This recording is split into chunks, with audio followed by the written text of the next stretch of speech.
Well, the future of gender-affirming care is up in the air with President Trump's so-called Big Beautiful Bill, including provisions that could affect Medicaid and other health insurance coverage. Yeah, so what exactly is at stake? Pix 11's Eileen LaPalmer and photojournalist Vicki Shields takes a closer look. We're just normal, everyday human folk trying to live our lives. Micah Schneider says there's so much fear-mongering about gender-affirming care. Schneider says one of the biggest examples was during the president's address to Congress in March.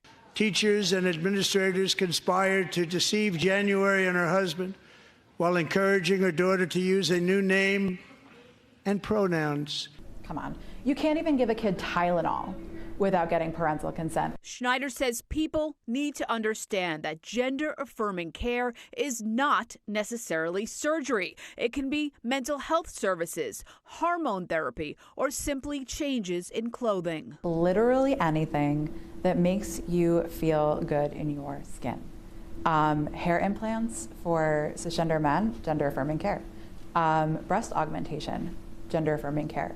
The Senate is now considering the president's so-called Big Beautiful Bill. It includes an amendment that would prohibit Medicaid from being used for gender-affirming care for all transgender people. And health insurance through the Affordable Care Act could also drop coverage for gender transition.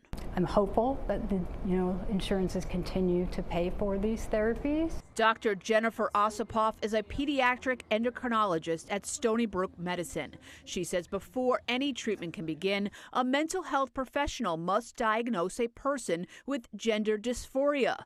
If it involves a child who hasn't hit puberty, they can be given puberty blockers with parental consent.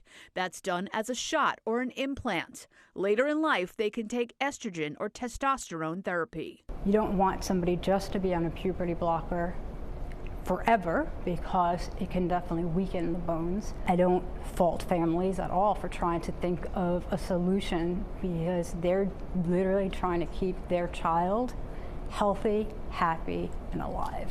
The FBI began Pride Month with this official post on social media. It urges people to report tips of any hospitals, clinics, or practitioners performing gender-affirming surgical procedures on children, something that Stony Brook University does not do and is rarely done, according to the CDC.